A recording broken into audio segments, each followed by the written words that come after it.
au lieu de ne pas avoir d'énergie, est-ce que ce serait pas plutôt de l'avoir placé au mauvais endroit? Un endroit dans lequel ça ne vous nourrit pas et dans lequel justement vous n'avez pas ce retour sur investissement. Tous, nous nous cherchons, quelquefois par la contrainte que nous imposent nos limites, parfois par le cri de notre être qui demande à être vu, à être entendu, à contribuer à la hauteur de nos promesses respectives. Tous, nous cherchons à libérer cette fameuse licorne, ce fameux moi authentique. Alors bienvenue dans ce podcast de l'introspection et de l'autorisation collective. Je suis Clémence et je vais te partager l'exploration de certaines perspectives qui peuvent secouer, autoriser, laisser un peu plus de lumière passer à travers nos failles, faire passer de l'autre côté de certains miroirs. Tout simplement parce que je sens au plus profond de moi que l'univers, la vie, l'argent, l'amour ne demandent qu'à danser avec toi et que notre Together Made, le tissu de l'humanité, te réclame. Qui es-tu pour refuser au monde ta couleur, ta lumière et ta grandeur très spéciale et très unique? Avec dévotion, je crée des outils et des connexions pour nous soutenir dans nos espaces relationnels, qu'ils soient à l'intérieur comme à l'extérieur de nous, dans notre vie personnelle comme professionnelle, dans notre être comme dans notre communication, pour nous aider à habiter en conscience, en présence et en vérité chacun de ces espaces à travers notre vrai moi, aligné et serein, plein de promesses d'abondance, juste et magnétique. À chaque épisode, nous irons voir comment faire de notre quotidien une aventure qui nous élève, un pas après l'autre. Et bien bonjour pour un nouvel épisode. Aujourd'hui, on va aller un peu évoquer la question de l'énergie. Alors, disclaimer, je ne pars pas dans de l'énergie métaphysique, spirituelle ou perchée. Encore une fois, si vous commencez à regarder un peu les épisodes, on va parler concret, vie du quotidien, etc. Moi, je vous parle de votre énergie qui navigue dans votre corps, ne serait-ce que dans la journée. En fait, tout simplement, avoir de l'énergie. Bien souvent, on va parler d'énergie et on va parler d'énergétique en Human Design, mais j'ai très envie d'aller ramener cette notion sur l'énergie qui va vous servir comme fuel au quotidien. Et faire un lien sur des petits réflexes de réflexion, de principe de vie quelque part, à comment est-ce que je vais l'associer au principe du Human Design. Parce que je trouve que Human Design ou pas, de toute façon, on a notre grille personnelle, nos principes personnels, nos valeurs, nos négociables, nos non négociables, etc., etc. Ce qui va construire, ce qui va partir de notre système de principes personnels, notre système de valeurs personnelles, qui va être une grille de lecture de notre perspective quant à la vie, quant à tout ce qui nous entoure. Et de cette grille personnelle vont dépendre nos actions, nos réflexions et notre manière de percevoir la vie. Ceci étant dit, quand je parlais d'énergie personnelle, je vais essayer de partir d'exemples concrets, parce qu'en général, c'est ça qui va parler le mieux et le plus. Dans quoi est-ce que vous allez avoir envie de miser en termes d'énergie? En mode, je choisis mes batailles. On ne peut pas être sur tous les fronts à la fois.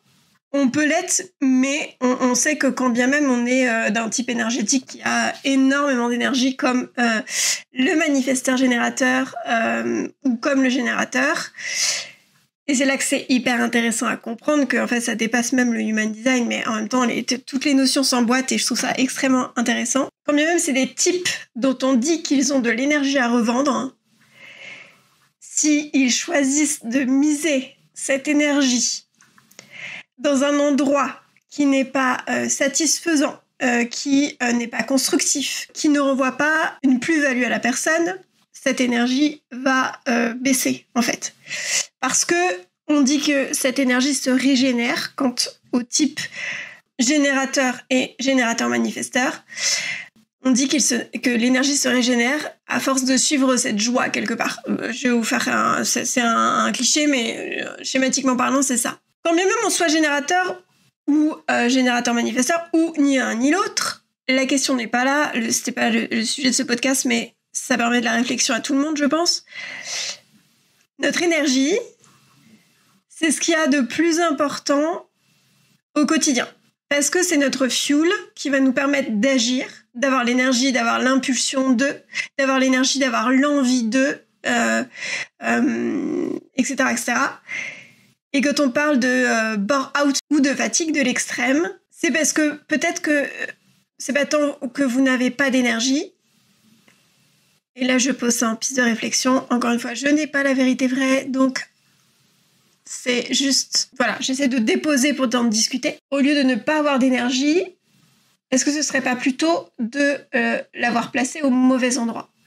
Un endroit dans lequel ça ne vous nourrit pas et dans lequel, justement, vous n'avez pas ce retour sur investissement. Et là, on va aller aussi tomber sur des notions de valeur importante, valeur haute pour telle ou telle personne, quant au temps, quant à l'argent, quant à etc. Que ça. Et je trouve qu'on nous enseigne pas forcément ça, et je trouverais très intéressant, ne serait-ce qu'à l'école, par exemple, sur le fait de prioriser telle ou telle chose, de savoir où placer son énergie. Je sais qu'en classe préparatoire, par exemple, pendant les études, ayant connu certaines personnes qui ont fait certaines classes préparatoires, c'est tellement un niveau élevé qu'en fait, tu as une stratégie de réflexion qui est complètement différente, de te dire « je ne pourrais pas être excellent ou excellente partout ».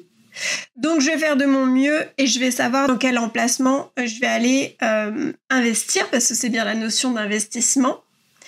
Je vais aller investir de l'énergie. Et c'est là aussi où on peut aller toucher la notion, je ne sais pas si vous connaissez Idriss Aberkan, mais je trouve qu'il a toute une réflexion très intéressante là-dessus, qui pour moi m'a beaucoup aidé dans mes études. Il y a la notion de temps, il y a la notion d'énergie, ok, mais il y a la notion d'attention. Et l'attention, c'est bien connu. On est dans une société dans laquelle c'est l'élément que tous les business vont essayer de choper, tout simplement parce que de l'attention qu'on est allé capter, et même sur les réseaux sociaux, c'est ça, d'une personne, c'est un des paramètres de l'amour. Enfin, c'est pas un des... Je vais essayer de reformuler. C'est pas un des paramètres de l'amour, c'est une des conséquences où c'est à moitié un symptôme, à moitié une conséquence. C'est-à-dire que on va apporter de l'attention à quelque chose qu'on aime ou quelqu'un qu'on aime, par exemple.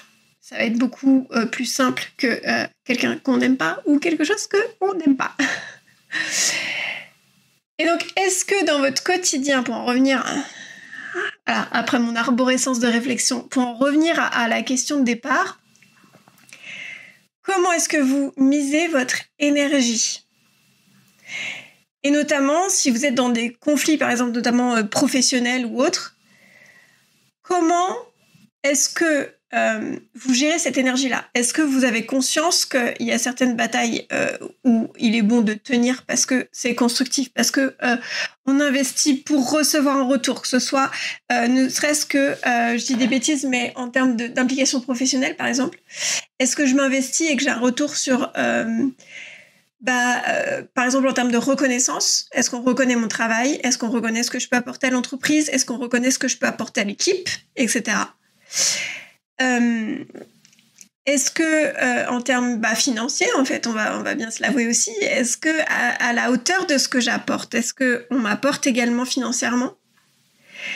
Est-ce que, à la hauteur de ce que j'apporte, ça fait une réelle différence dans l'entreprise ? Est-ce que ça fait réellement bouger les choses ? Ou est-ce que je suis toute seule en train de me démener dans une équipe et dans une atmosphère de travail qui ne cherche pas du tout à être constructif ou autre, comme ce que j'ai...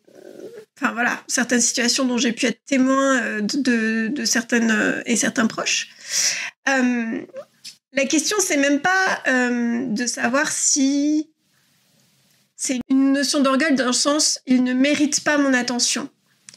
C'est juste, encore une fois, on se replace dans un espace neutre. Est-ce que c'est logique pour une entreprise quand elle veut gagner de l'argent, mais aussi pour moi quand je veux gagner de l'argent pour moi et pour... par exemple, avoir une évolution professionnelle, pouvoir vraiment apprendre, évoluer dans mes compétences, etc., etc. Et puis, en termes de santé mentale, Est-ce que ce partenariat est juste, en fait? Est-ce que ça apporte à tous?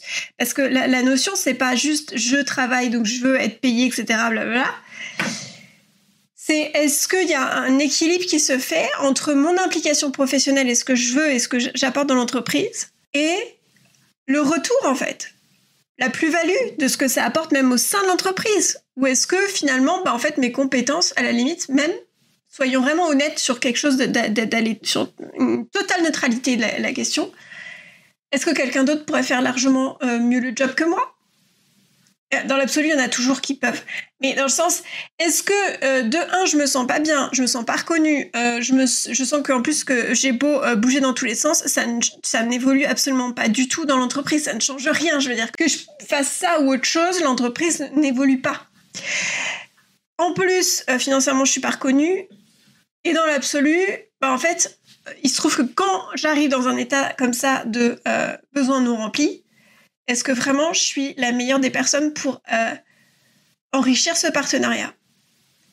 Et pour eux, et pour moi. Est-ce que l'énergie vitale, parce qu'en fait on va aller même sur quelque chose, au bout de 6 minutes, j'ai pu dire le mot. Donc est-ce que mon énergie vitale est assez honorée, en fait? Et la question au quotidien, c'est est-ce que vous honorez dans vos décisions, dans vos actions, dans vos implications, dans le fait de choisir telle ou telle bataille, de savoir que c'est juste que j'aille au bout, que je lâche prise, etc. Est-ce que vous honorez votre énergie vitale? C'est la question. À 1 million. Je demande ça dans le sens... on a l'impression qu'on en a et qu'on en aura toujours. Et c'est un peu le millionnaire qui gaspille son argent quelque part. Gaspiller, c'est une notion très subjective. Mais est-ce que vous reconnaissez la valeur déjà de votre énergie? Est-ce que vous reconnaissez la valeur de ce que c'est que le fait que vous investissiez cette énergie dans quelque chose? Est-ce que c'est juste? Est-ce que c'est aligné? Est-ce que c'est constructif? Et il y a bien des situations où en fait ça nous fait prendre conscience qu'en fait non, un partenariat professionnel c'est plus juste. Par exemple, ce partenariat-là n'est plus juste, cette relation amicale-là n'est plus juste, cet espace relationnel amoureux, etc. N'est plus juste. Et on n'est plus dans le... Ce que je suis en train de dire, c'est pas « Oh, la personne, c'est professionnel, personnel, cette personne-là, elle est horrible, elle ne mérite pas mon attention. » Voilà. Non.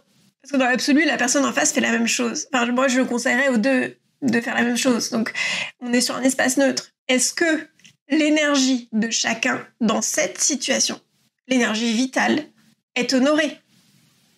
Et après, je vais pas vous faire tout le laïus, mais on dit bien souvent que, justement, quand cette énergie vitale n'est pas honorée jusqu'au bout de ce qu'elle est, de ce qu'elle représente, y a cette notion d'engrammer des choses dans le corps et que le corps, lui, te rappelle à quel point cette énergie vitale, elle est précieuse.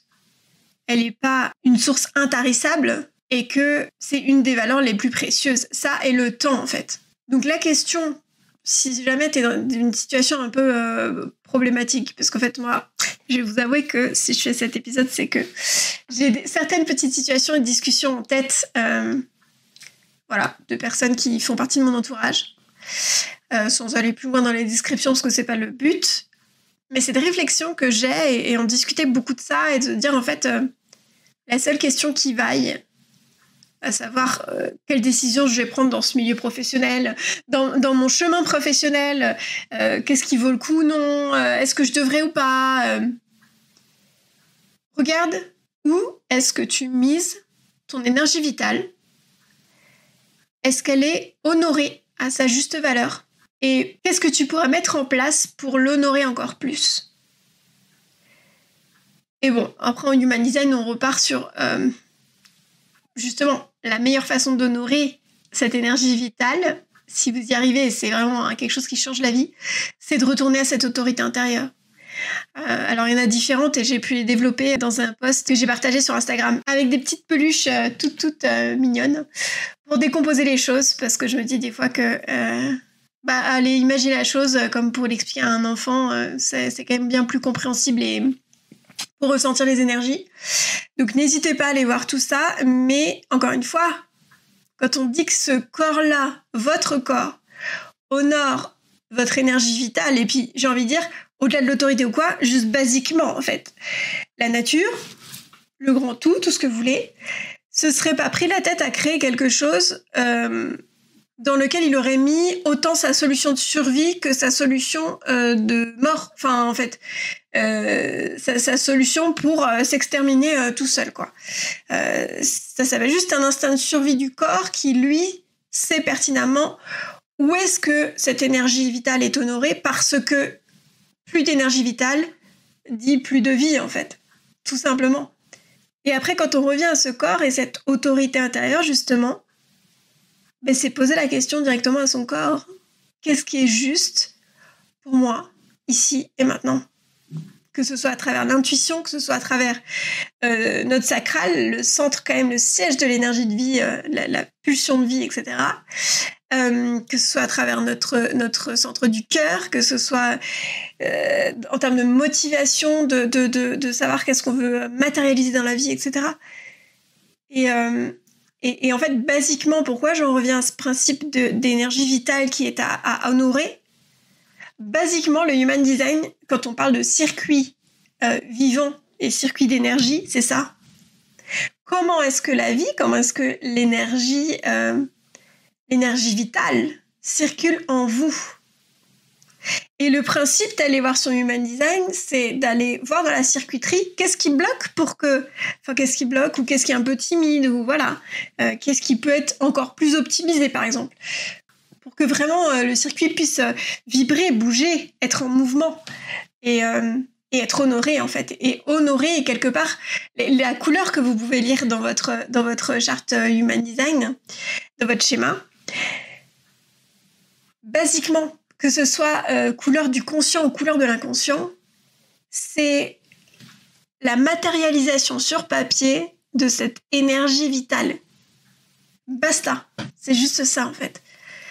Donc c'est en ça où on dit, t'as pas tout chopé en Human Design, autorité intérieure. Parce que l'autorité intérieure, c'est comme la clé pour t'assurer que dans ce schéma-là, toutes les couleurs, toute l'énergie vitale puisse bouger au maximum. Et quand on parle d'alignement, c'est quelque part comme si, en tuyauterie, on alignait les tuyaux pour que vraiment cette énergie-là puisse circuler, en fait. Voilà, je vais te laisser là-dessus. J'espère que ça a pu t'aider. Tout du moins, juste observer curieusement son quotidien et se poser ce genre de petites questions. Est-ce que, quand on est un peu perdu, est-ce que mon énergie vitale est honorée? Et voir ce qui vient, en fait. Sans jugement, juste voir ce qui vient. Voilà, je vais vous laisser pour cette semaine. Au grand plaisir d'échanger, parce que c'est quand même le but de ce podcast. Et ben, je vous souhaite une très belle semaine. Je vous souhaite une très belle exploration de vous, de très belles vacances. C'est une autre exploration de soi, ça. De pouvoir s'offrir des espaces de lâcher prise et de moments présents et de peut-être le moment de se reconnecter à son enfant intérieur sans partir dans un truc conceptuel. Juste s'amuser, basiquement. Et avoir des plages, de l'espace, du temps pour s'amuser. Voilà. Et puis, je vous dis à très bientôt dans un nouvel épisode. Salut! Si le ou les sujets évoqués te font penser à quelqu'un ou à une discussion que tu viens d'avoir, c'est que l'impulsion est juste. N'hésite pas à le lui partager. Tu verras, ça pourra peut-être créer un échange d'un autre type, une exploration à deux. À mon sens, nous sommes tous des répondeurs téléphoniques pour chacune des personnes que nous croisons dans notre vie. Un support pour que la vie puisse transmettre ses messages. Alors, qui sait, un partage, une parole, un sourire peut peut-être changer une vie. En tout cas, c'est ce en quoi je crois. Et si tu veux soutenir ces partages et cet espace, abonne-toi, fais-toi plaisir en cœur, en étoile, en tout ce que tu veux et rejoins-nous sur la page Instagram Pink Pop Story. On se tient au jus? Bien des bisous!